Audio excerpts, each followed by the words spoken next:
Halo semuanya, selamat datang di ibadah online Sitri Kenisa Bekasi. Wow, di bulan yang penuh sukacita ini, di bulan Natal ini, saya pasti bahagia walaupun kita nggak bisa bertemu secara langsung, tapi kita bisa bertemu lewat platform online ini di ibadah online Sitri Kenisa Bekasi. Saya yakin Bapak Ibu Saudara semua dalam keadaan yang sukacita, bersemangat untuk beribadah online hari ini. Mari hari ini kita tangkap sesuatu yang baru, ada kesegaran yang baru daripada Tuhan di ibadah online kita hari ini. Nikmati hadirat Tuhan bersama-sama. Selamat beribadah. Selamat pagi Bapak Ibu Saudara semua yang di rumah. Mari saat ini kita satukan hati kita. Kita mau memuji Tuhan, amin. Kita mau serukan nama Tuhan. Namamu yang berkuasa, Yes Lord. Namamu yang bertahta. Setiap hati kami Tuhan, kami mau memuji-Mu. Kami berkumpul dan bersatu, kami sorakan keselamatan dan naikkan puji Tuhan. Dia berikan kemenangan bagi orang yang diurapinya. Dia menjawab dari surganya, dialah Tuhan. Thank you Lord God. Dunia bermegah atas harta dan menyanjungkan tahta mereka, namun kita bermegahkan Tuhan. Tiada satu pun di dunia yang akan kekal untuk selamanya. Hanya Tuhan sumber pengharapan. Musuh kita rebah menyerah, namun kita bangkit dan Sebab Dia berikan kemenangan. Mari sama-sama sorakan namamu Tuhan. bersorak. Namamu Tuhan, namamu Tuhan, yang berikan kemenangan. Yes Lord, namamu Tuhan yang memberi kemenangan. Mari sama-sama lebih lagi memuji Tuhan. Kami berkumpul dan bersatu, kami sorakan keselamatan dan naikkan puji Tuhan. Dia berikan kemenangan bagi orang yang diurapinya. Dia menjawab dari surganya, dialah Tuhan. Yes, Lord. Dunia bermegah atas harta dan menyanjungkan tahta, namun kita bermegahkan Tuhan. Tiada satu pun di dunia yang akan kekal untuk selamanya. Hanya Tuhan sumber pengharapan. Katakan dengan iman. Musuh kita rebah menyerah, namun kita bangkit dan kekal. Sebab Dia berikan kemenangan. Serentakkan kami bersorak. Namamu Tuhan, namamu Tuhan, yang berikan kemenangan. Namamu Tuhan, hanya namamu, namamu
bersyukur Tuhan. Sampai hari ini Bapa, kami diberi kesempatan untuk memuji menyembah-Mu. Semua karena kasih karunia-Mu Tuhan. Semua karena anugerah-Mu Tuhan. Besar anugerah-Mu, berlimpah kasih-Mu, semakin hari semakin bertambah. Besar anugerah-Mu. Mari sama-sama katakan, ku ada sebagaimana ku ada, berdiri menghadap tatamu Bapa. Semua karena anugerah-Mu yang telah selamatkanku. Ku hidup dalam segala kelimpahan, ku layak untuk melayani Tuhan. Semua karena anugerah-Mu tercurah bagiku. Besar anugerah-Mu, besar anugerah-Mu, berlimpah kasih-Mu, semakin hari semakin bertambah. Besar anugerah-Mu. Ini kami Tuhan, ku ada sebagai mana ku ada, oh, berdiri menghadap tatamu Bapa. Semua karena anugerah-Mu Tuhan, karena anugerah-Mu yang telah selamatkanku. Ku hidup dalam segala kelimpahan, ku layak untuk melayani Tuhan. Semua karena-Mu Tuhan, karena anugerah-Mu tercurah bagiku. Besar anugerah-Mu, besar anugerah-Mu, berlimpah kasih-Mu, semakin hari semakin bertambah. Besar anugerah-Mu, thank you Lord. Besar anugerah-Mu, berlimpah kasih-Mu,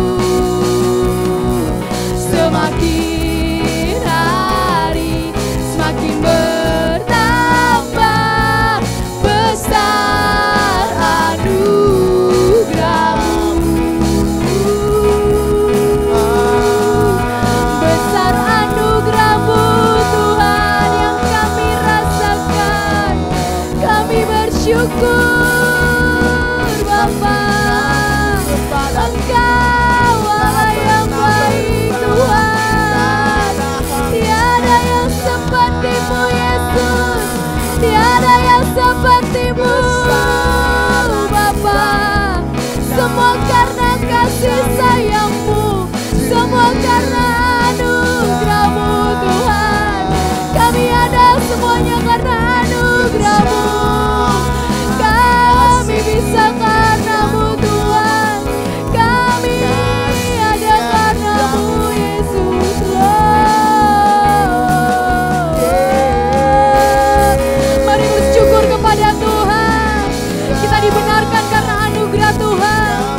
dilayakan karena kasih karunia Tuhan. Sampai hari ini ada semua karena anugerah Tuhan. Engkau yang layak terima pujian syukur Tuhan. Engkau yang layak Bapa. Engkau yang layak Tuhan. Besar anugerah-Mu Yesus. Besar anugerah-Mu Tuhan, besar anugerah-Mu.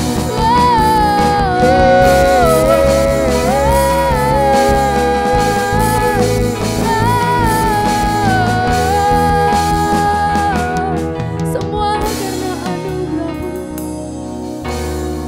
Jesus. Semua karena kebaikan-Mu Tuhan. Kami bersyukur Tuhan, kami bisa ada sampai penghujung tahun 2020 ini. Semua karena kasih karunia-Mu Tuhan. Mari saat ini kita berdoa kepada Tuhan, kita satukan hati kita. Kita berdoa di bulan Desember ini dengan tema memiliki kehidupan, memiliki tujuan. Kita berdoa supaya setiap kita bisa mempersiapkan, merancangkan seperti apa yang maunya Tuhan. Sehingga setiap rancangan-rancangan kita menjadi rancangannya Tuhan. Setiap jalan-jalan yang kita lakukan, yang kita persiapkan untuk memasuki tahun 2021 menjadi rancangan-Mu Tuhan. Kita berdoa setiap jalan-jalan yang kita lakukan menjadi jalannya Tuhan. Mari berdoa kepada Tuhan. Mari angkat suaramu.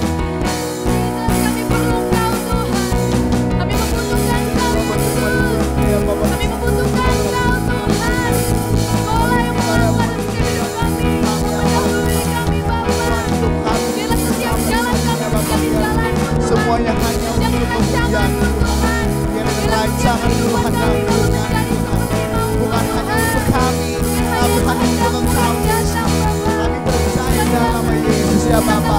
Ada tujuan yang tepat, ada plan yang tepat, jalur yang tepat yang Tuhan berikan kepada setiap kami ya Bapa. Dan kami mencapai destiny-nya, destiny yang sudah Kau sediakan dalam nama Yesus.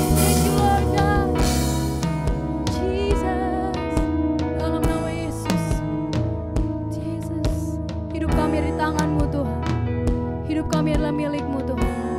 Mari saat ini kita berdoa untuk bangsa Indonesia. Kita berdoa dengan segenap hati. Kita bersatu hati, kita memberkati bangsa yang besar ini. Bangsa Indonesia di tangannya Tuhan. Mari angkat suaramu, kita melepaskan berkat. Perkatakan hal-hal yang besar untuk bangsa Indonesia. Mari berkati untuk setiap pemerintahan, untuk Presiden Jokowi. Mari berkati bangsa Indonesia. Mari berdoa.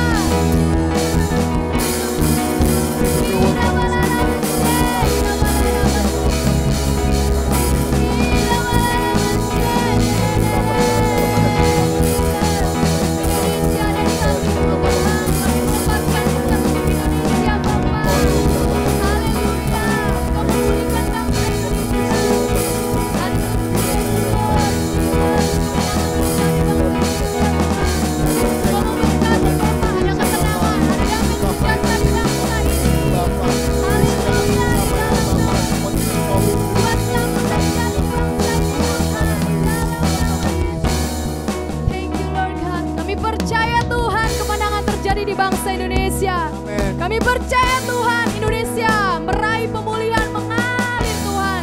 Oh, ada pertobatan terjadi di bangsa ini Tuhan. Mari saat ini kita juga berdoa untuk rumah Tuhan, Gereja Sitri Kenisa Bekasi. Kita berdoa, kita memberkati, melepaskan berkat, perkatakan hal yang besar. Bagi Tuhan tidak ada yang mustahil. Mari angkat suaramu, perkatakan hal yang besar. Mari berdoa dengan iman. Kita memberkati gereja Tuhan, rumah Tuhan. Dalam nama Yesus memberkati Bapak. Gereja ini Abang pasti tinggi sama ya Bapak pegang tangan. Dalam nama Yesus ya Bapak. Bapak gereja kami semua yang gereja kami dalam Yesus. Aduh, dengan semua jemaat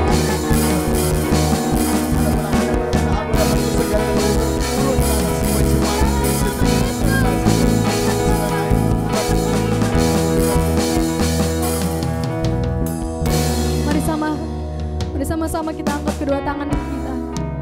Kita mau memuliakan Tuhan lebih lagi. Sebab Tuhan saja yang layak ditinggikan. Sebab Tuhan Yesus saja yang layak dimuliakan.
Dia Yesus Tuhan, Dia Raja kita, Raja di atas segala raja. Bapak Ibu Saudara, ada ayat masuk kita di minggu ini terdapat di Galatia 5 ayat yang ke-24. Saya akan bacakan terlebih dahulu. Barang siapa menjadi milik Kristus Yesus, ia telah menyelipkan daging dengan segala hawa nafsu dan keinginannya. Kita baca bersama-sama, 2, 3, ya. Barang siapa menjadi milik Kristus Yesus, ia telah menyelipkan daging dengan segala hawa nafsu dan keinginannya. Biar ayat ini menjadi kekuatan dan menjadi pengingat kita di dalam minggu ini. Dan Bapak Ibu Saudara, sebentar kita akan mendengarkan firman Tuhan yang akan disampaikan oleh teman saya, Elsa Deborah, anak muda yang luar biasa. Pastikan Bapak Ibu Saudara semua akan menangkap firman Tuhan hari ini. Siapkan catatan kita untuk mencatat semua kebenaran firman Tuhan. Tapi sebelumnya mari kita menyembah Tuhan sekali lagi.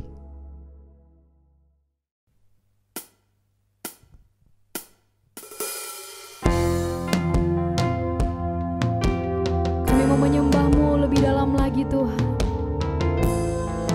Biarlah Engkau Bapa mendapati kami sampai akhir hidup kami tetap setia Tuhan.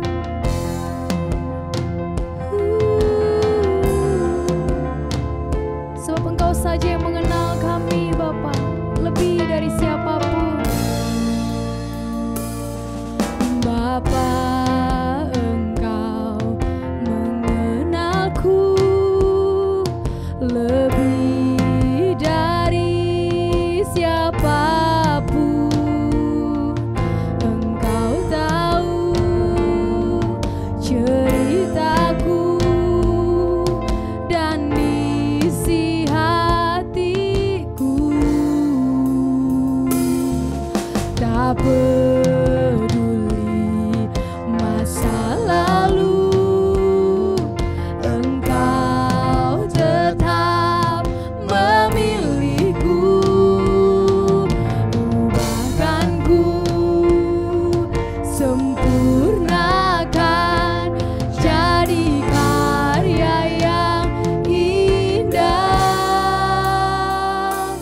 Kini aku percaya tiada yang mustahil bagimu. Kuasa-Mu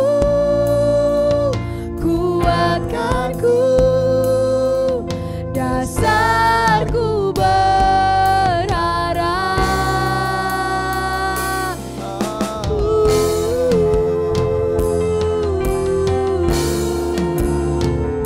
Ini hidup kami Tuhan.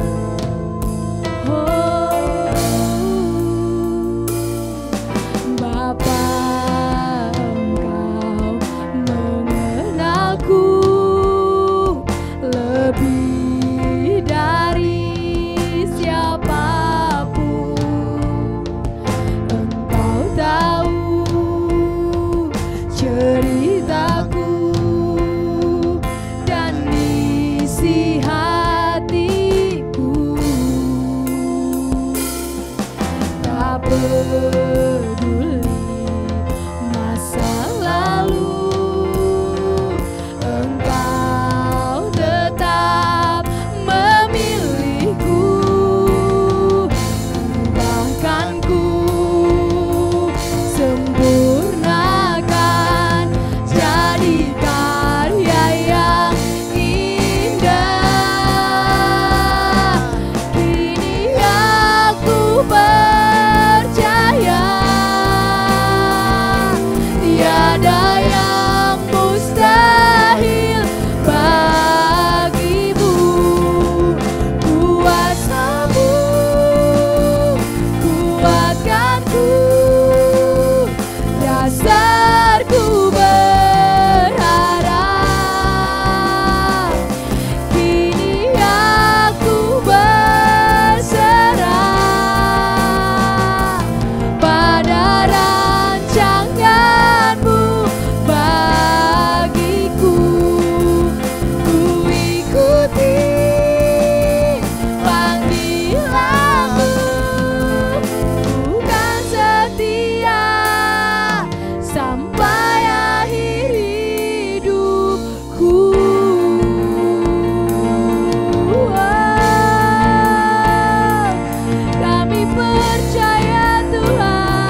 akan-Mu. Kini aku percaya tiada yang mustahil bagimu. Kuasa-Mu kuatkanku, dasarku berharap. Kini aku berserah pada rancangan-Mu, rancangan-Mu bagiku.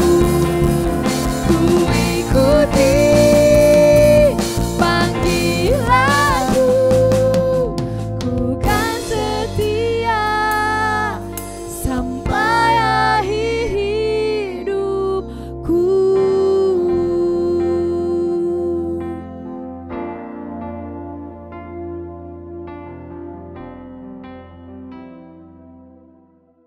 Haleluya, sampai akhir hidup kita percaya, kita mau setia kepada Tuhan, percaya kepada Tuhan, mengikuti Tuhan sampai akhir hidup kita, amin.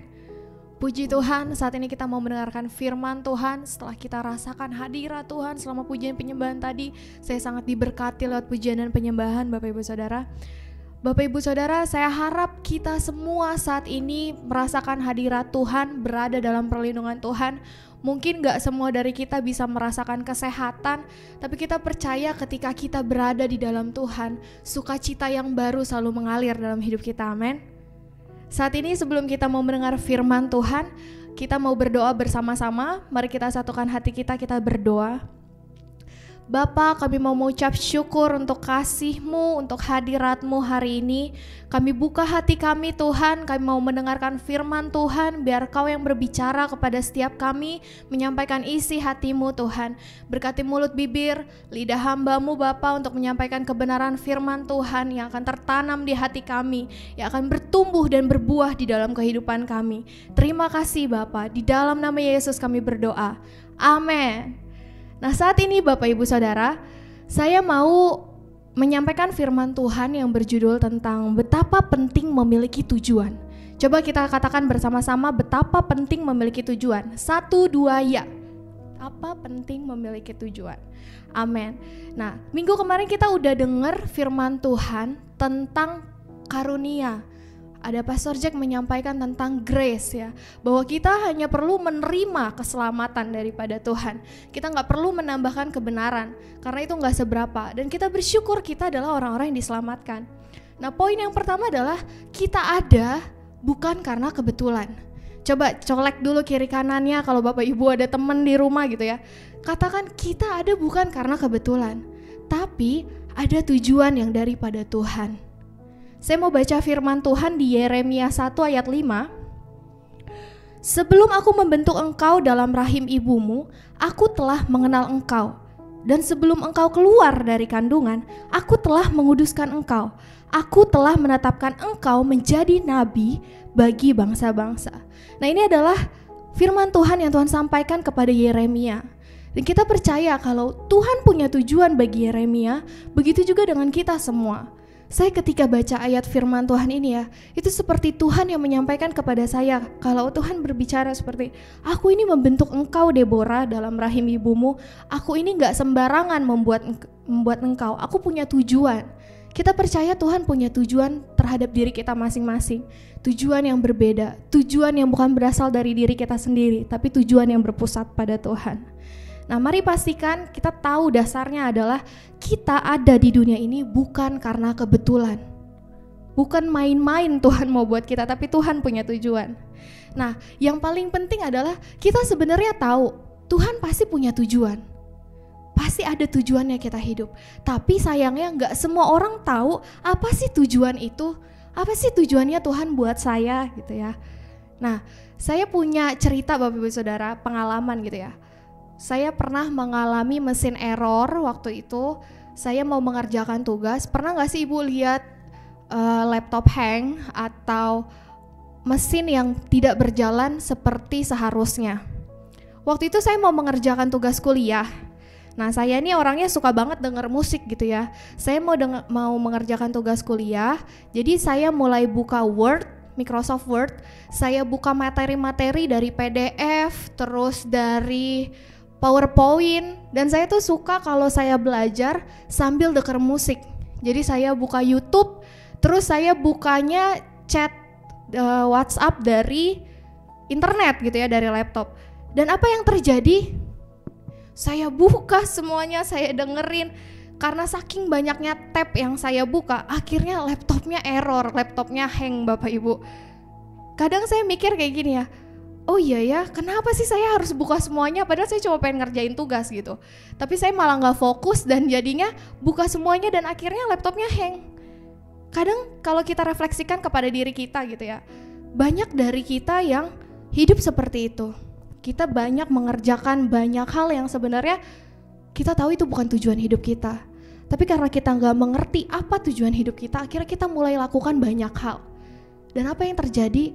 Kadang kita stres sendiri, kita tertekan sendiri, kita jadi hektik sendiri gitu ya.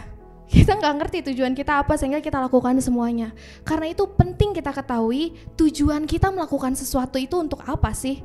Kita menjalani hidup itu untuk apa? Baik di pekerjaan, di sekolah, di marketplace kita, dimanapun kita harus punya tujuan. Nah, untuk mengetahui apa sih tujuan kita sebenarnya, kita harus tahu apa yang menjadi alasan. Apa yang jadi alasan kita melakukan sesuatu, apa alasan kita hidup, apa sih alasan kita mengerjakan ini itu gitu ya. Thomas Carlyle pernah mengatakan seperti ini, manusia tanpa suatu tujuan adalah ibarat sebuah kapal tanpa kemudi. Kita bayangin ya, kapal tanpa kemudi itu akan tersasar, terlantar, sia-sia, gak bisa berlabuh, gak tahu tujuannya. Atau bisa berlabuh tapi pada tujuan yang salah. Nah, kita bisa lihat juga kalau hidup kita seperti kapal tanpa kemudi, maka kita akan buang-buang waktu atau mungkin tersasar, tersesat. Coba kita lihat dulu beberapa alasan orang hidup ya. Tadi kita harus tahu alasan kita supaya kita tahu tujuan kita. Nah, ada alasan beberapa orang hidup yang saya perhatikan. Pertama, ada banyak orang hidup yang mengejar kekayaan. Hidupnya hanya untuk kekayaan. Bahkan ada yang sampai berdoa ke gunung kidul gitu ya, terus memelihara tuyul, wah udah gak zaman now banget nih. Atau melakukan hal-hal yang jahat untuk kaya, misalnya korupsi atau segala macam gitu ya, yang penting kaya. Kenapa sih orang pengen kaya? Saya cari gitu ya info-info beberapa alasan kenapa orang pengen kaya. Saya tanya teman-teman saya, pengen kaya nggak? Pengen. Kenapa pengen kaya? Nah, ada beberapa orang yang berpikir kekayaan itu akan membuat bahagia. Senang gak sih kita kalau punya uang? Yang gak bisa bohong pasti senang ya. Nah, beberapa orang bilang kalau kekayaan itu akan membuat bahagia, akan membuat dirinya merasa lebih penting daripada orang lain, yang lebih kaya akan menjadi orang yang lebih penting. Terus merasa lebih aman karena mungkin bisa nyewa bodyguard atau punya satpam di rumah ya, jadi merasa lebih aman. Nah, padahal hal itu gak benar Bapak Ibu Saudara. Kenapa saya katakan gak benar? Kekayaan itu hal sementara. Mungkin kita merasa aman, merasa bahagia, tapi hanya untuk sementara. Bahkan ada juga beberapa orang kaya yang malah merasa tidak aman karena ketakutan hartanya hilang. Nah, karena kekayaan adalah hal yang sementara, artinya bisa saja kekayaan itu diambil gitu ya. Bisa hilang dalam sekejap lewat kejadian apapun. Di Amsal 23 ayat 4 dikatakan seperti ini, jangan bersusah payah untuk menjadi kaya, tinggalkan niatmu ini. Kenapa? Kadang kita pengen kaya, akhirnya kita berdoa sama Tuhan, Tuhan berkati, Tuhan berikan aku kekayaan. Hanya itu doa kita, hanya untuk berkat daripada Tuhan. Padahal seharusnya apa? Kita kejar bukan berkatnya, tapi kita kejar sumber dari berkatnya. Kalau kita kejar Tuhan ya, sumber dari berkatnya, saya percaya Tuhan pasti akan memberkati kita. Katakan amin. Amin.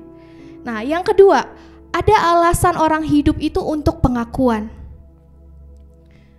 Untuk diakui oleh orang lain, untuk terkenal. Hidup kita gak bisa berdasarkan pengakuan dari orang lain. Kadang kita senang ya kalau saya tuh suka upload di Instagram terus suka dipuji nih sama teman-teman. Ih kamu cantik ya, ih suaranya bagus ya. Senang sih, tapi itu juga hal yang sementara. Nah, tapi ada juga beberapa orang yang bukan memuji, tapi mengkritik atau bahkan menghakimi. Ih, kamu tuh jelek, kamu tuh harusnya lebih kurus. Ih, kamu tuh salah, kamu gak boleh kayak gini, kamu tuh berdosa.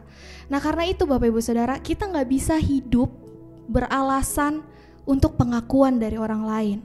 Karena kita hidup adalah sebagaimana firman Tuhan katakan. Nah, kalau kita berusaha untuk menyenangkan semua orang, akhirnya malah orang lain kecewa atau bahkan diri kita kecewa. Kita hidup diciptakan Tuhan bukan untuk menjadi jawaban bagi harapan keinginan orang-orang lain. Ada orang yang berharap kalau temenan sama kita, mungkin dia jadi lebih bahagia. Nah, kita gak harus memenuhi tanggung jawab untuk membuat orang lain bahagia, Bapak Ibu. Nah, kita juga mau kalau kita hidup itu dikendalikan oleh apa kata Tuhan, bukan pengakuan dari orang lain. Kita memandang kehidupan itu dari sudut pandangnya Allah, bukan sudut pandang orang lain. Firman Tuhan katakan kalau kita ini orang yang dikasihi, orang yang mulia, seperti biji matanya Tuhan, kata Tuhan. Nah, jadi kita harus tahu bahwa ketika kita beralasan hidup untuk pengakuan, itu bukan hal yang baik. Kita harus mau hidup berdasarkan firman Tuhan, jangan sampai ada identitas yang salah di diri kita. Identitas kita sebagai anak Allah adalah kita orang yang ditebus, dibenarkan, dan kita harus berubah sesuai dengan firman Tuhan. Nah, yang terakhir, saya harap Bapak Ibu Saudara hidup untuk Tuhan, beralasan hidup untuk Tuhan. Saya sangat senang ya. Saya berdoa kita semua memiliki alasan yang sama untuk hidup kali ini. Di Roma 11 ayat 36 dikatakan, sebab segala sesuatu adalah dari Dia, dan oleh Dia, dan kepada Dia. Bagi Dialah kemuliaan sampai selama-lamanya. Nah, orang yang mengetahui alasan hidup untuk Tuhan pasti akan mengalami perubahan. Contohnya, saya punya contoh di sini adalah Bapak Zakeus. Siapa sih yang gak kenal sama Zakeus ya? Kisahnya sangat terkenal. Saya sangat tertarik ketika bagaimana Zakeus itu penasaran, dia punya tujuan pengen kenal sama Tuhan Yesus. Dan akhirnya dia berjumpa, tujuannya tercapai gitu ya. Dia sampai harus manjat pohon. Kita baca aja yuk langsung ayatnya di Lukas 19 ayat 1 sampai 10. Zakeus, Yesus masuk ke kota Yeriko dan berjalan terus melintasi kota itu. Di situ ada seorang bernama Zakeus, kepala pemungut cukai, dan ia seorang yang kaya. Ia berusaha untuk melihat orang apakah Yesus itu, tetapi ia tidak berhasil karena orang banyak sebab badannya pendek. Maka berlarilah ia mendahului orang banyak, lalu memanjat pohon ara untuk melihat Yesus yang akan lewat di situ. Ketika Yesus sampai ke tempat itu, ia melihat ke atas dan berkata, Zakeus, segeralah turun, sebab hari ini aku harus menumpang di rumahmu. Lalu Zakeus segera turun dan menerima Yesus dengan sukacita. Tetapi semua orang yang melihat hal itu bersungut-sungut, katanya, ia menumpang di rumah orang berdosa. Tetapi Zakeus berdiri dan berkata kepada Tuhan, Tuhan, setengah dari milikku akan kuberikan kepada orang yang miskin, dan sekiranya ada sesuatu yang kuperas dari seseorang, akan kukembalikan 4 kali lipat.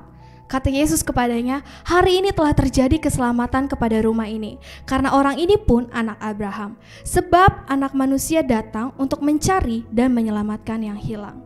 Nah, Bapak Ibu, mari kita perhatikan di ayat 3 ya. Ia berusaha untuk melihat orang apakah Yesus itu, tapi tidak berhasil karena orang banyak sebab badannya pendek. Terus dia berlari, dia manjat pohon. Zakeus punya tujuan untuk mengetahui siapa sih Yesus, mengenal siapa sih Yesus. Nah, kita juga pernah mengalami hal yang sama. Saya percaya kita pengen tahu siapa sih Yesus. Dan ada beberapa orang dari kita yang benar-benar sudah mengenal Yesus seharusnya. Dan lihat, ketika orang mengenal Yesus harusnya apa Bapak Ibu Saudara? Terjadi perubahan. Di ayat 8 gitu ya, Zakeus akhirnya berubah. Dia hidup, dia bertobat, yang tadinya memungut cukai, atau zaman sekarang tuh apa sih memungut cukai? Seperti korupsi gitu ya, suka dianggap korupsi, dijudge sama orang lain, dikatakan pengakuan dari orang lain, dia ini berdosa. Dia ini suka ngambil-ngambil duit orang gitu. Suka ya adalah ngambil beberapa yang uang yang bukan seharusnya gitu. Nah, tapi di ayat 9 sampai 10 akhirnya keselamatan diberikan. Tuhan katakan, hari ini terjadi keselamatan pada rumah ini karena orang ini pun anak Abraham. Sebab anak manusia datang untuk mencari dan menyelamatkan yang hilang. Tuhan Yesus memberi contoh kepada kita untuk menghancurkan dinding pembatas yang memisahkan pergaulan dengan orang-orang yang dianggap berdosa. Kadang kita ini suka menghakimi orang lain tanpa kita sadari. Misalnya ada orang yang berbuat salah, tapi bukannya kita bawa Yesus kepada mereka atau bawa mereka kepada Tuhan Yesus gitu ya, tapi malah kita hakimin. Seperti orang-orang yang menghakimi Zakheus, oh ini dia nih koruptor. Padahal seharusnya ketika kita bisa melihat hal seperti itu, kita bisa berdoa. Dan kita lihat ketika tujuan hidup kita adalah Tuhan, sama seperti Zakheus, kita harus mengalami perubahan. Amin. Nah, itu adalah alasan-alasan beberapa orang yang hidup untuk kekayaan, untuk pengakuan, dan yang terakhir untuk Tuhan. Saya berharap kita semua adalah orang yang hidup untuk Tuhan. Kita diberikan keselamatan bukan untuk hidup cuma-cuma, Bapak Ibu. Kita harus tahu pentingnya memiliki tujuan yang dari Tuhan, supaya kita tidak hidup dengan sembarang fokus. Ketika kita punya tujuan daripada Tuhan, kita pasti banyak diubahkan dari hal-hal yang buruk menjadi hal-hal yang baik. Nah, apa sih pentingnya memiliki tujuan? Betapa penting memiliki tujuan. Alasan yang pertama, tujuan membuat kita lebih fokus. Katakan lebih fokus. Amin. Ibarat cahaya, fokus itu memiliki kekuatan. Bapak Ibu percaya gak sih atau pernah lihat ketika ada cahaya terus kita taruh kaca pembesar, sinar matahari yang difokuskan itu bisa membakar rumput atau kertas. Dan ketika cahaya lebih difokuskan lagi menjadi laser. Wah, itu cahaya laser ya. Itu bisa memotong baja. Jadi betapa hebat, betapa luar biasa ketika kita fokus, amin. Kita gak bisa melakukan semua hal dalam hidup kita. Kalau kita udah tahu apa tujuan daripada Tuhan, maka kita akan lakukan tujuan itu, jangan lakukan yang lain. Gak perlu buang-buang waktu. Ketika kita fokus, kita bisa melakukan hal-hal yang daripada Tuhan. Setia dalam perkara kecil, Tuhan akan percayakan perkara yang besar. Kalau saat ini kita dipercayakan sama Tuhan untuk melayani, mari fokus untuk melayani. Saat ini tujuan kita bersekolah adalah untuk menjadi murid yang berprestasi, untuk memuliakan Tuhan di kampus, di sekolah, di tempat pekerjaan. Mari fokus memuliakan nama Tuhan di marketplace kita. Dan yang kedua, alasan betapa penting memiliki tujuan. Tujuan itu memberi kita kekuatan. Untuk apa? Untuk berharap, untuk teguh, untuk berjuang. Saya suka quotes ini ya. Tujuan akan membuat kita punya keinginan yang kuat. Kalau kita punya tujuan, pasti kita punya keinginan yang kuat untuk menggapainya. Sebaliknya, kalau kita punya keinginan tapi nggak tahu tujuannya, maka keinginan itu akan jadi sia-sia. Kita punya banyak keinginan tapi nggak tahu tujuannya. Akhirnya kita juga nggak ngerti ketika kita sudah mencapai tujuannya, apa yang harus kita lakukan. Ada beberapa contoh gitu ya. Selalu ada resiko ketika kita pengen naik kelas. Kalau misalnya kita punya tujuan untuk kita naik kelas, pasti selalu ada cobaan gitu ya. Di tahun ini saya mengalami banyak cobaan, Bapak Ibu. Waktu itu motor saya hilang. Terus di bulan November saya tiba-tiba mendapat hasil tes reaktif. Wah, itu sungguh kekejutan yang luar biasa. Tapi setelah saya berdoa, saya mau percaya kepada Tuhan, saya bilang saya mau naik level, saya mau bahagia, saya mau bersuka cita karena Tuhan, bukan berdasarkan keadaan. Dan Tuhan bisa membalikan keadaan, mengubah situasi. Akhirnya saya diberkati Tuhan, punya motor yang baru, yang gak perlu kredit gitu ya. Dan saya juga diberikan hasil tes swab negatif. Itu semua saya percaya itu karena anugerah Tuhan. Nah, tujuan yang daripada Tuhan, kalau kita punya tujuan untuk memuliakan Tuhan, itu akan membuat kita berani menghadapi cobaan, berani menghadapi resiko-resiko yang kita ambil. Kabar baiknya Bapak Ibu Saudara, kita tahu Tuhan kita itu gak pernah merancangkan kecelakaan. Di Yeremia 29 ayat 11 dikatakan, sebab aku ini mengetahui rancangan-rancangan apa yang ada padaku mengenai kamu. Demikian firman Tuhan, yaitu rancangan damai sejahtera dan bukan rancangan kecelakaan, untuk memberikan kepadamu hari depan yang penuh harapan. Damai sejahtera yang daripada Tuhan membuat kita kuat untuk mencapai tujuan kita. Dan yang terakhir Bapak Ibu Saudara, tujuan akan membuat kita siap untuk kekekalan. Yuk kita katakan siap untuk kekekalan. Amin. Kalau kita lihat firman Tuhan, umur yang dipercayakan Tuhan itu yang diberikan bisa jadi 70, 80. Kalau kita lihat orang-orang di dunia ini mungkin ada yang lebih dari 100, itu udah bonus. Tapi kalau saya belajar dari statistik, kita mengalami kemunduran umur. Dulu orang-orang banyak meninggalnya umur 100, umur 90, 80. Sekarang 70, 60, 50, 40. Itu udah banyak yang meninggal karena penyakit. Seandainya kita, Bapak Ibu Saudara, kita nggak ada yang pernah tahu kita dipercayakan itu sampai umur berapa. Seandainya kita meninggal, mari kita renungkan, apa sih yang udah kita lakukan untuk orang lain? Apa sih kenangan-kenangan orang lain tentang hidup kita? Apakah kita dikenang sebagai orang yang baik, orang yang pelit, orang yang kasar? Dan terlebih lagi Bapak Ibu Saudara, apa sih yang udah kita lakukan untuk Tuhan di masa hidup kita? Kehidupan adalah suatu kepercayaan. Semakin banyak yang dipercayakan ketika hidup, maka makin banyak tanggung jawab yang kita punya di hadapan Tuhan.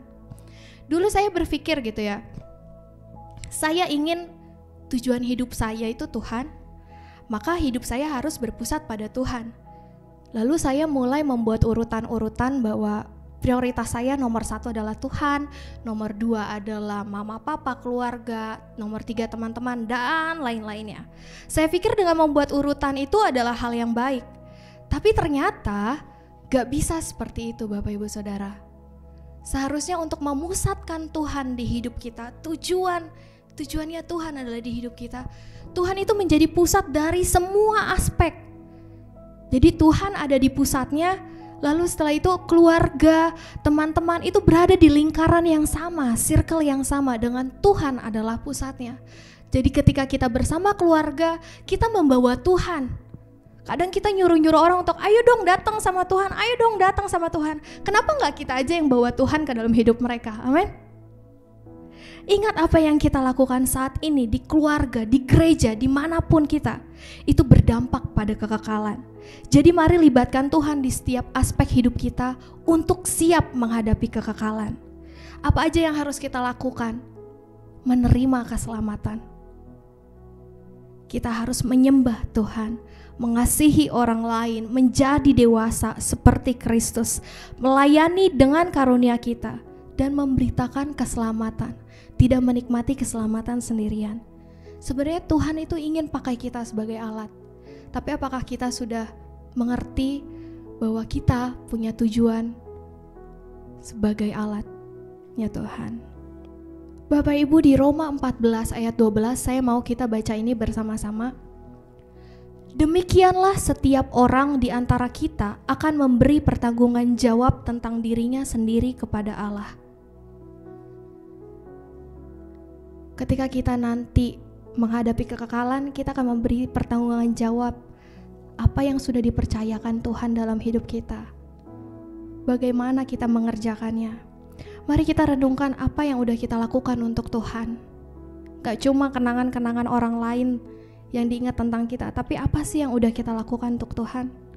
Dan apa yang udah kita lakukan terhadap apa yang sudah Tuhan percayakan kepada kita? Apakah kita benar-benar bertanggung jawab, benar-benar menyenangkan hati Tuhan? Karena itu adalah tujuan hidup kita, untuk menyenangkan hati Tuhan. Saat ini mari kita berdoa Bapak Ibu Saudara. Mari pandang Tuhan saat ini. Bapa, kami berdoa Tuhan. Kami tahu Engkau ingin memakai kami sebagai alat-Mu Bapa. Di sepanjang umur hidup kami. Biarkan kami memiliki alasan untuk hidup adalah karena-Mu Tuhan. Dan biarkan kami memiliki fokus, tetap kuat di dalam Engkau, dan siap menghadapi kekekalan. Tuhan, berikan kami tanggung jawab kesetiaan terhadap Engkau, sehingga kami bisa menyenangkan hati-Mu. Kami tahu ada beberapa masa saat kami gagal, saat kami lemah. Tapi kami berdoa Tuhan, Roh Kudus-Mu menyegarkan jiwa kami saat ini. Yang lemah Kau kuatkan Tuhan. Yang berputus asa, yang tidak berpengharapan, Tuhan pertemukan mereka dengan Engkau. Biarlah Engkau yang menjamah mereka saat ini, melawat setiap orang yang membutuhkan Engkau saat ini. Biarlah Engkau yang memenuhi kekeringan di dalam hati kami, membasahi dengan air-Mu, dengan air yang hidup Tuhan. Sebab kami membutuhkan Engkau. Engkaulah tujuan kami di dalam hidup ini. Biarlah kami melakukan hari-hari kami, menghitung hari-hari kami dengan bijaksana untuk melayani Tuhan, untuk menjadi alatnya Tuhan, menyenangkan Tuhan sepanjang umur hidup kami. Berkati setiap orang yang sudah mendengar firman Tuhan saat ini, ada kekuatan yang baru daripada Tuhan. Kami percaya setiap firman akan tertanam, akan bertumbuh dan akan berbuah di dalam kehidupan kami. Terima kasih Bapa, kami mengucap syukur di dalam nama Yesus. Semua yang percaya sama-sama katakan amin. Tuhan Yesus memberkati. Puji Tuhan, kita sudah mendengarkan firman Tuhan hari ini. Luar biasa, seorang anak muda yang menyampaikan kebenaran firman Tuhan yang sangat memberkati. Saya sangat diberkati dengan firman Tuhan hari ini. Terima kasih Elsa Deborah. Saya catat firman Tuhan, pentingnya memiliki tujuan, membuat kita fokus. Yang kedua, memberi kita kekuatan. Yang ketiga, membuat kita siap untuk kekekalan. Saya berharap Bapak Ibu semua yang mendengarkan firman Tuhan ini boleh mengingat firman Tuhan ini, mencatat dan merenungkan kembali sepanjang minggu ini. Kita akan akhiri ibadah online kita hari ini. Mari kita angkat hati kita, tangan kita kepada Tuhan. Kasih karunia Tuhan yang memimpin hidup kita sepanjang minggu ini. Mari pandang kepada Kristus, sumber segalanya. Bapa, kami mengucap syukur hari ini untuk kebaikan Tuhan, untuk kebenaran firman Tuhan yang sudah kami dengarkan. Engkau yang mengurapi hamba-Mu Elsa Deborah semakin lagi di masa mudanya. Engkau memakai dia lebih heran lagi, dan Engkau memakai hidupnya menjadi saksi dimanapun dia berada. Kami bersyukur untuk kebenaran firman Tuhan yang dibagikan pada hari ini. Kami bersyukur semua karena anugerah Tuhan. Terima kasih kami boleh rasakan hadirat-Mu dalam pujian penyembahan. Terima kasih kami boleh mendengarkan firman Tuhan, dan kami akhiri ibadah online kami hari ini. Kami percaya semua umat-Mu yang menyaksikan ibadah online ini diberkati dimanapun mereka berada. Biar Engkau yang menyertai setiap langkah-langkah hidup kami. Biar Engkau yang memberkati setiap keluarga-keluarga, pribadi lepas pribadi. Engkau yang menyertai, pekerjaan diberkati, semua usaha-usaha mereka diberkati, dan khususnya juga kesehatan kami semua diberkati dalam nama Yesus. Mari Bapak Ibu Saudara yang terkasih dalam Tuhan Yesus, arahkan hatimu kepada Tuhan. Angkatlah kedua tanganmu, pandang kepada Yesus yang memberkati kita saat ini. Tuhan memberkati engkau dan melindungi engkau. Tuhan menyinari engkau dengan wajahnya dan memberi engkau kasih karunia. Tuhan menghadapkan wajahnya kepadamu dan memberi engkau damai sejahtera. Diberkatilah setiap apa yang kita lakukan, perkenanan Tuhan kita kejar. Biarlah berkat damai sejahtera, sukacita, kasih karunia daripada Allah Bapa, cinta kasih dalam Kristus Yesus Tuhan kita, Juru Selamat kita, dan Roh Kudus yang memberikan kekuatan kepada kita untuk melakukan firman Tuhan. Mulai hari ini sampai Maranatha, Tuhan Yesus datang kali yang kedua. Semua yang percaya sama-sama katakan amin. Tuhan memberkati, sampai ketemu lagi. Amin. Ibadah kita hari ini sudah selesai. Saya yakin kita semua diberkati oleh pujian penyembahan, hadirat Tuhan, dan juga firman Tuhan yang telah dibagikan tadi. Bapak Ibu Saudara, saya punya sedikit pengumuman untuk kita di minggu ini. Yang pertama, kita akan mengadakan Natal secara offline. Kita akan bertemu secara tatap muka di tanggal 24 Desember nanti. Bapak Ibu Saudara yang ingin hadir di tanggal 24 nanti bisa mendaftarkan diri melalui link yang telah kami cantumkan di bawah video ini. Bapak Ibu Saudara bisa mendaftarkan diri sendiri dan juga anggota keluarga yang ingin diajak untuk menghadiri Natal tanggal 24 nanti. Nantinya juga Bapak Ibu Saudara bisa memilih untuk datang di jam 5 atau jam 7 malam, karena akan ada 2 sesi ibadah yang diadakan di hari Kamis nanti. Untuk yang ingin datang ada sedikit syarat dan ketentuan apabila ingin hadiri Natal offline nanti. Yang pertama adalah dalam keadaan sehat. Yang kedua adalah dalam keadaan memiliki suhu tubuh kurang dari 37,5 derajat Celcius dan juga menggunakan protokol kesehatan. Kami pastikan nanti di dalam gereja juga akan ada jaga jarak social distancing dan semuanya akan mengikuti protokol kesehatan yang telah dianjurkan pemerintah. Jadi silakan cepat-cepat mendaftar karena pendaftaran akan ditutup hari ini karena slotnya terbatas ya Bapak Ibu Saudara. Akan ditutup hari ini jam 23:59 nanti.